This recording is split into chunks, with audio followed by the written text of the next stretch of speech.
तो hello friends, आप सभी का फिर से स्वागत करता हूं आपके अपने यूट्यूब चैनल टोटल साइंस में दोस्तों। तो चलिए दोस्तों, आज से हम लोग आपके लिए बहुत ही वीवीआई ऑब्जेक्टिव गेस क्वेश्चन यानी वायरल क्वेश्चन भी कह सकते हैं दोस्तों, हिंदी का वायरल क्वेश्चन लाए हैं जो आपके बोर्ड एग्जाम के लिए बहुत ही महत्वपूर्ण है दोस्तों। क्योंकि इसी टाइप का क्वेश्चन आपके बोर्ड एग्जाम में हूबहू पूछेगा दोस्तों, यही क्वेश्चन रहेगा दोस्तों। तो चलिए, आप लोग जोश जुनून के साथ अपने दोस्तों के पास इस वीडियो को ज़्यादा से ज़्यादा फैलाएं, सभी दोस्तों के पास अपने, ताकि इस वीडियो का लाभ आपके सभी दोस्तों को मिल सके दोस्तों। तो चलिए दोस्तों, हम लोग क्वेश्चन की ओर आगे बढ़ते हैं। आपका पहला क्वेश्चन रहा दोस्तों, चलिए और फटाफट क्वेश्चन का आंसर दीजिए। चलिए, पहला क्वेश्चन है कि आजकल भारतीय पहनावे बदल गए हैं। आजकल भारतीय पहनावे बदल गए हैं, इस वाक्य में पहनावे में कौन सी संज्ञा है दोस्तों? फटाफट क्वेश्चन का आंसर दीजिए। तो इसका आंसर क्या होगा दोस्तों? आजकल भारतीय पहनावे बदल गए, इस वाक्य में पहनावे में कौन सी संज्ञा है? तो इसका आंसर होगा ए, जातिवाचक संज्ञा। कौन है दोस्तों? जातिवाचक संज्ञा है। चलिए, दूसरा नंबर क्वेश्चन है कि मैं आप चला जाऊंगा। मैं आप चला जाऊंगा, इस वाक्य में आप में कौन सा सर्वनाम है दोस्तों? आप में कौन सा सर्वनाम है? तो इसका आंसर क्या होगा? फटाफट दीजिए दोस्तों। तो इसका आंसर होगा दोस्तों बी, निजवाचक सर्वनाम है दोस्तों। मैं आप चला जाऊंगा, इस वाक्य में कौन सा सर्वनाम है? तो निजवाचक सर्वनाम है। चलिए दोस्तों, तीसरा नंबर क्वेश्चन है कि प्रविशेषण शब्द किसकी विशेषता को बतलाता है? प्रविशेषण शब्द किसकी विशेषता को बतलाता है दोस्तों? थ्री का आंसर क्या होगा दोस्तों? तो यह है विशेषण की विशेषता को ही प्रविशेषण कहा जाता है दोस्तों। चलिए, चौथा नंबर क्वेश्चन है कि मीरा को जिंदगी से बहुत घृणा है, इस वाक्य में से किस कारक की विभक्ति है दोस्तों? मीरा को जिंदगी में बहुत घृणा है, इस वाक्य में से कारक की विभक्ति क्या है? फोर का आंसर दीजिए फटाफट दोस्तों। तो इसका आंसर क्या होगा? तो इसका होगा ए, करण। चलिए दोस्तों, फाइव का क्वेश्चन का आंसर दीजिए कि भूतकाल कितने प्रकार के होते हैं दोस्तों? भूतकाल कितने प्रकार के होते हैं? फटाफट क्वेश्चन का आंसर दीजिए। भूतकाल कितने प्रकार के होते हैं दोस्तों? तो यह इसका आंसर होगा दोस्तों 6। भूतकाल कितने प्रकार के होते हैं? तो 6। चलिए दोस्तों, सातवां नंबर क्वेश्चन है, 6 नंबर क्वेश्चन के व्यायाम का संधि विच्छेद क्या है दोस्तों? व्यायाम का संधि विच्छेद क्या होगा दोस्तों? फटाफट क्वेश्चन का आंसर दीजिए। व्यायाम तो होगा इसका बी, बी जोड़ आयाम, व्यायाम होगा दोस्तों। बी जोड़ आयाम, बी जोड़ आयाम बी होगा दोस्तों। तो चलिए, 7 नंबर क्वेश्चन है कि नीरव का संधि विच्छेद क्या है? नीरव का संधि विच्छेद क्या है? फटाफट दीजिए दोस्तों। तो क्वेश्चन आंसर देखिए और फटाफट क्वेश्चन का, क्योंकि आपके पास टाइम बहुत ही कम है बचा है दोस्तों। 7 का आंसर क्या होगा दोस्तों? तो 7 का आंसर होगा दोस्तों बी, निह जोड़ रव दोस्तों, निह जोड़ रव। तो चलिए, 8 नंबर क्वेश्चन है कि आजन्म में कौन सा समास है? आजन्म में कौन सा समास है? तो इसका आंसर होगा दोस्तों ए, अवयवी भाव समास है दोस्तों। आजन्म कौन सा समास है? तो अवयवी भाव समास है। चलिए, 9 नंबर क्वेश्चन है कि जन्म मरण में कौन सा समास है? जन्म मरण में कौन सा समास है? तो इसका आंसर क्या होगा दोस्तों? जन्म मरण में कौन सा समास है? तो यह एक द्वंद्व समास है दोस्तों। क्या है? कौन है? द्वंद्व समास है। चलिए, 10 नंबर क्वेश्चन है कि निस्तेज में कौन सा उपसर्ग है? निस्तेज में कौन सा उपसर्ग है? 10 का आंसर क्या होगा? फटाफट दीजिए दोस्तों। तो इसका आंसर होगा दोस्तों सी, निस। कौन सा है दोस्तों? कौन सा उपसर्ग है? निस। उपसर्ग किसे कहा जाता है दोस्तों? तो जो किसी शब्द के पहले लगकर उसके अर्थ को बदल देता है दोस्तों, उसे ही उपसर्ग कहा जाता है दोस्तों। तो इसमें देखिए निस्तेज है, तो इसमें उपसर्ग क्या होगा? निस होगा दोस्तों। चलिए, 11 नंबर क्वेश्चन है कि बुढ़ापा में कौन सा उपसर्ग है? उपसर्ग पूछा जा रहा है दोस्तों, जो किसी शब्द के पहले लगकर उसके अर्थ को बदल देता है दोस्तों, उसे ही उपसर्ग कहा जाता है। तो इसका क्या हो जाएगा दोस्तों? 11 का आंसर फटाफट दीजिए दोस्तों। तो इसका आंसर होगा दोस्तों पा। क्या है दोस्तों? पा। चलिए, 12 नंबर क्वेश्चन है कि निम्नलिखित शब्द में से कौन सा शब्द शुद्ध है दोस्तों? 12 का आंसर दीजिए। देखिए और अपने ध्यान से इसका आंसर दीजिए दोस्तों। 12 का आंसर क्या होगा? तो बी होगा उच्छ्वास दोस्तों, उच्छ्वास। चलिए, फटाफट बढ़ते हैं। 13 नंबर क्वेश्चन है कि निम्नलिखित शब्दों में से कौन सा शब्द शुद्ध है? निम्नलिखित शब्दों में से कौन सा शब्द, क्या ये शुद्ध है, क्या ये आप अपने देखिए दोस्तों कौन सा सही है। 13 का आंसर क्या होगा, फटाफट दीजिए। तो इसका आंसर ए होगा दोस्तों। 13 का आंसर क्या होगा, ए, चरमोत्कर्ष। चलिए 14 नंबर क्वेश्चन के निम्नलिखित वाक्य में से कौन सा वाक्य शुद्ध है। निम्नलिखित वाक्यों में से कौन सा वाक्य शुद्ध है, तो इसका फटाफट आंसर दीजिए दोस्तों। 14 का आंसर क्या होगा, तो होगा फूलों की एक माला ला दीजिए दोस्तों। क्या होगा, क्योंकि ऑप्शन बोलने का टाइम नहीं है दोस्तों, इसी के लिए ये वीडियो लंबा हो जाएगा, इसीलिए आप लोग फटाफट इसका आंसर देते चलिए। 15 है कि अक्ल पर पत्थर पड़ना मुहावरे का सही अर्थ क्या है। अक्ल पर पत्थर पड़ना मुहावरे का सही अर्थ क्या है, तो इसका आंसर दीजिए दोस्तों।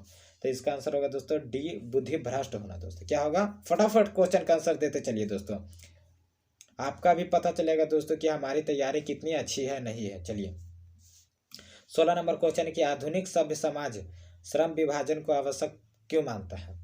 आधुनिक सभ्य समाज श्रम विभाजन को आवश्यक क्यों मानता है दोस्तों, फटाफट क्वेश्चन का आंसर दीजिए। तो इसका आंसर होगा दोस्तों एक, कार्य कुशलता के लिए मानता है दोस्तों। चलिए फटाफट 17 नंबर क्वेश्चन के श्रम विभाजन और जाति प्रथा पाठ बाबा साहेब के किस भाषण का संपादन है, संपादित अंश है दोस्तों। 17 का आंसर क्या होगा, फटाफट दीजिए।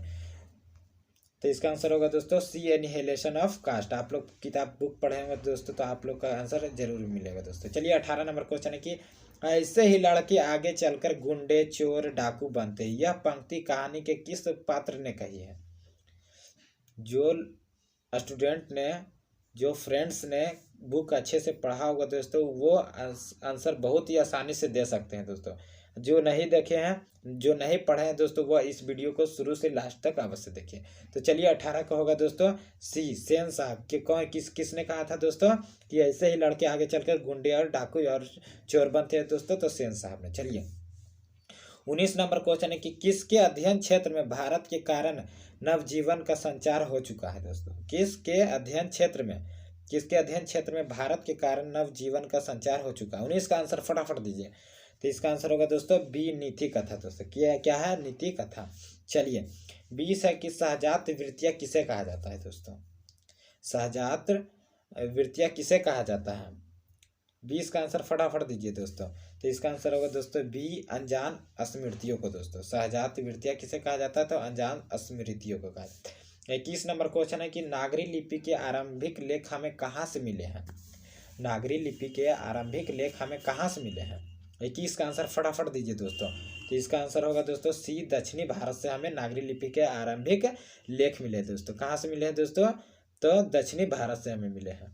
चलिए 22 नंबर है कि बेतमा दानपत्र किस समय का है। बेतमा दानपत्र किस समय का है, तो 22 का फटाफट आंसर दीजिए। तो इसका आंसर होगा दोस्तों बेतमा दानपत्र किस समय का है, तो ये 1020 ईस्वी का है दोस्तों। चलिए 23 नंबर है कि बहादुर लेखक के घर से अचानक क्यों चला गया।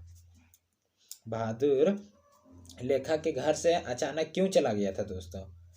तो इसका आंसर होगा दोस्तों सी, स्वयं के प्रति लेखक तथा उसके घर वालों के व्यवहार में आए परिवर्तन के कारण वह घर छोड़कर चला गया था दोस्तों। चलिए 24 नंबर क्वेश्चन है कि भारतीय साहित्य की परंपरा का पूर्ण ज्ञान किस व्यवस्था में संभव है। 24 का आंसर फटाफट पढ़िए क्वेश्चन और इसका आंसर फटाफट देते चलिए दोस्तों। तो 24 का आंसर होगा दोस्तों सी, समाजवादी व्यवस्था। चलिए 25 नंबर क्वेश्चन है कि पंडित बिरजू महाराज का जन्म कब हुआ था दोस्तों। ये सब बहुत ही महत्वपूर्ण क्वेश्चन है दोस्तों कि पंडित बिरजू महाराज का जन्म कब हुआ था दोस्तों। इसका आंसर क्या होगा, तो ये 4 फरवरी 1938 को हुआ था दोस्तों। बिरजू महाराज का जन्म कब हुआ था, यह आपके माइंड में सेट कर लीजिए दोस्तों, क्योंकि इसी तरह का आपका एग्जाम में क्वेश्चन पूछेगा दोस्तों। पंडित बिरजू महाराज का जन्म कब हुआ था, तो 4 फरवरी 1938 को हुआ था दोस्तों। चलिए 26 नंबर क्वेश्चन है कि ला मादा मुजेल द अविनियो किसकी कृतियां है दोस्तों। द मादा मुजेल द अविनियो किनकी कृति है। 26 का आंसर फटाफट दीजिए। तो इसका आंसर क्या होगा दोस्तों, बी, पिकासो का है दोस्तों। किसका है, पिकासो का है। चलिए 27 नंबर क्वेश्चन है कि ला शत्रुज का धार्मिक उपयोग कब से कब तक होता रहा। लाल शतरूंज का धार्मिक उपयोग कब से कब होता रहा दोस्तों? तो इसका उपयोग 14वीं सदी से फ्रेंच तक होता रहा दोस्तों, 14वीं सदी से फ्रेंच तक हुआ। चलिए 28 नंबर क्वेश्चन है कि मछली कहानी में किस वर्ग का चित्रण है दोस्तों? आप लोग अगर बुक पढ़े होंगे दोस्तों तो आपको पता चला होगा दोस्तों कि मछली कहानी में किस वर्ग का चित्रण किया गया है दोस्तों। तो इसमें किस वर्ग का चित्रण किया गया है दोस्तों? तो निम्न वर्गीय परिवार का चित्रण किया गया है दोस्तों। किसका है दोस्तों? तो निम्न वर्गीय परिवार का। चलिए 29 नंबर क्वेश्चन है कि बिस्मिल्लाह खां के साथ किस मुस्लिम पर्व का नाम जुड़ा हुआ है दोस्तों? बिस्मिल्लाह खां के साथ किस मुस्लिम पर्व का नाम जुड़ा हुआ है? इसका 29 का आंसर फटाफट दीजिए दोस्तों। तो इसका होगा दोस्तों मुहर्रम। बिस्मिल्लाह खां के साथ किस मुस्लिम पर्व का नाम जुड़ा है? तो मुहर्रम। चलिए फटाफट आइए और क्वेश्चन का आंसर देते चलिए दोस्तों। 30 नंबर क्वेश्चन है कि महात्मा गांधी के अनुसार उदात्त एवं बढ़िया शिक्षा क्या है? महात्मा गांधी के अनुसार उदात्त एवं बढ़िया शिक्षा क्या है? तो इसका आंसर क्या होगा दोस्तों? तो इसका आंसर होगा दोस्तों अहिंसा प्रतिरोधक था। क्या थे? अहिंसा प्रतिरोध। चलिए 31 नंबर क्वेश्चन है कि वाणी कब विष के समान हो जाती है? 31 नंबर क्वेश्चन है दोस्तों कि वाणी कब विष के समान हो जाती है? फटाफट क्वेश्चन का आंसर दीजिए दोस्तों। जब राम नाम के बिना वाणी क्या हो जाता है? विष के समान हो जाता है दोस्तों। चलिए 32 नंबर क्वेश्चन है कि रसखान के रचना काल के समय किसका राज्यकाल था दोस्तों? रसखान के रचना काल के समय किसका राज्यकाल था दोस्तों? तो 32 का फटाफट क्वेश्चन का आंसर दीजिए दोस्तों। तो 32 का आंसर क्या होगा? जहांगीर। किसका राज्यकाल था दोस्तों? रसखान के रचना काल के समय किसका राज्यकाल था? तो जहांगीर का था दोस्तों। किसका था? जहांगीर का। चलिए 33 नंबर क्वेश्चन है कि कवि ने पर्जन्य किसे कहा है दोस्तों? पर्जन्य किसे कहा है? कवि ने पर्जन्य किसे कहा है दोस्तों? तो बादल को कहा। किसे कहा? बादल को। सी बादल को कहा है दोस्तों। चलिए 34 नंबर क्वेश्चन है कि प्रेमघन अपना आदर्श किसे मानते थे? प्रेमघन अपना आदर्श किसे मानते थे? 34 का आंसर फटाफट दीजिए। तो प्रेमघन अपना आदर्श भारतेंदु हरिश्चंद्र को मानते थे दोस्तों। किन्हें मानते थे? भारतेंदु हरिश्चंद्र डी को दोस्तों। चलिए 35 नंबर क्वेश्चन है कि भारत माता के श्रेष्ठ मुख की तुलना कवि ने किससे की है? भारत माँ के श्रेष्ठ मुख की तुलना कवि ने किससे की है? तो इसका आंसर क्या होगा दोस्तों? 35 का फटाफट क्वेश्चन का आंसर दीजिए। भारत माँ के श्रेष्ठ मुख की तुलना कवि ने किससे की है? तो इसका आंसर होगा दोस्तों डी छाया युक्त चंद्र से की। तो चलिए 36 नंबर क्वेश्चन है कि मिट्टी की अबोध मूर्ति कौन है? मिट्टी की अबोध मूर्ति कौन है? किसे कहा जाता है दोस्तों? तो 36 का आंसर क्या होगा? फटाफट क्वेश्चन का आंसर दीजिए। 36 का आंसर होगा दोस्तों बी जनता है दोस्तों। क्या कौन है? तो जनता है। चलिए दोस्तों 37 नंबर क्वेश्चन है कि हिरोशिमा कविता किसका चित्रण करती है? हिरोशिमा कविता किसका चित्रण करती है दोस्तों? 37 का फटाफट क्वेश्चन का आंसर देते चलिए दोस्तों। हिरोशिमा कविता किसका चित्रण करती थे? आधुनिक सभ्यता की दुर्दांत मानवीय विभीषिका का करती है दोस्तों। चलिए 38 नंबर क्वेश्चन है कि एक वृक्ष की हत्या कविता किस काव्य संग्रह से संकलित है दोस्तों? एक वृक्ष की हत्या कविता किस काव्य संग्रह से संकलित है? 38 का आंसर क्या होगा दोस्तों? फटाफट दीजिए। तो इसका आंसर होगा दोस्तों इन दिनों काव्य से संकलित है। चलिए दोस्तों 39 नंबर क्वेश्चन है कि गरीब बस्तियों में क्या हुआ दोस्तों? गरीब बस्तियों में क्या हुआ था दोस्तों? तो उसमें क्या हुआ था? धमाके से देवी जागरण हुआ था दोस्तों। क्या हुआ? धमाके से देवी जागरण हुआ था दोस्तों। चलिए 40 नंबर क्वेश्चन है कि सृष्टि की विकास कथा का प्रथमाक्षर क्या है दोस्तों? सृष्टि की विकास कथा का प्रथमाक्षर क्या है? 40 का आंसर क्या होगा? फटाफट दीजिए। तो 40 का आंसर होगा दोस्तों सी विफलता पर झलके आंसू दोस्तों। सृष्टि के विकास कथा का प्रथमाक्षर क्या है? तो विफलता पर छलके आंसू।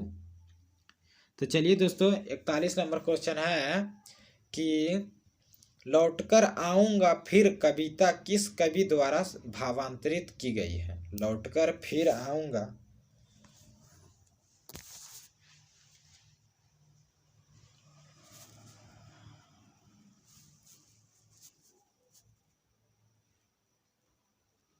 लौटकर 41 नंबर क्वेश्चन है कि लौटकर आऊंगा फिर कविता किस कवि द्वारा भावांतरित की गई है। तो इसका 41 का आंसर क्या होगा दोस्तों, फटाफट दीजिए दोस्तों। तो 41 का आंसर होगा दोस्तों सी, प्रयाग शुक्ल, प्रयाग शुक्ल द्वारा भावांतरित है दोस्तों। 42 नंबर क्वेश्चन है कि मेरे बिना तुम प्रभु किस भाषा से अनुवादित है। मेरे बिना तुम प्रभु किस भाषा से अनुवादित है दोस्तों। 42 का आंसर क्या होगा, तो इसका आंसर होगा दोस्तों बी, जर्मन भाषा से अनुवादित है दोस्तों। चलिए 43 नंबर क्वेश्चन है कि दही वाली मगम्मा कहानी किस लेखक द्वारा रचित है। दही वाली मगम्मा कहानी किस लेखक द्वारा रचित है, तो इसका आंसर क्या होगा दोस्तों, श्रीनिवास द्वारा रचित है। चलिए 44 नंबर क्वेश्चन है कि मगम्मा की बहू का नाम क्या था दोस्तों। मगम्मा का बहू का क्या नाम था दोस्तों, इसका आंसर क्या होगा दोस्तों, तब मगम्मा के बहू का नाम नजम्मा था दोस्तों। क्या था, नजम्मा। तो चलिए 45 नंबर क्वेश्चन है कि ढहते विश्वास कहानी किस लेखक द्वारा अनुदित है। ढहते विश्वास कहानी किस लेखक द्वारा अनुदित है दोस्तों, तो इसका आंसर क्या होगा, राजेंद्र प्रसाद मिश्र द्वारा अनुदित है दोस्तों। तो चलिए 46 नंबर क्वेश्चन की ओर आगे बढ़ते हैं कि माँ कहानी किस लेखक द्वारा रचित है। माँ कहानी किस लेखक द्वारा रचित है, तो इसका आंसर क्या होगा। 46 का आंसर का क्या होगा दोस्तों, तो इसका होगा आंसर दोस्तों ईश्वर पेटलीकर के द्वारा। किसका है दोस्तों, माँ कहानी किसके द्वारा लिखी गई है, तो ईश्वर पेटलीकर के द्वारा। चलिए 47 नंबर है क्वेश्चन है कि मंगू की माँ की कितनी संतानें थी। मंगू की माँ की कितने संतानें थी दोस्तों, इसका आंसर क्या होगा, फटाफट दीजिए। 47 का क्या होगा, तो इनकी 4 संतानें थी। कितनी थी दोस्तों, 4। चलिए दोस्तों 48 नंबर क्वेश्चन है कि नगर कहानी किस भाषा से अनुदित है दोस्तों। 48 का आंसर क्या होगा कि नगर कहानी किस भाषा से अनुदित है, तो इसका कौन भाषा से दोस्तों, तमिल भाषा से अनुदित है।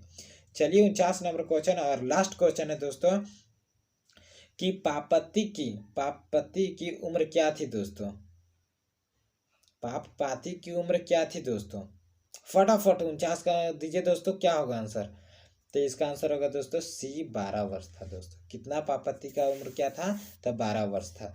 तो चलिए दोस्तों आज के लिए इतना है, फिर मिलेंगे नेक्स्ट वीडियो में, तब तक के लिए धन्यवाद। इसी तरह के वीडियो पाने के लिए हमारे चैनल को लाइक करें, सब्सक्राइब करें दोस्तों।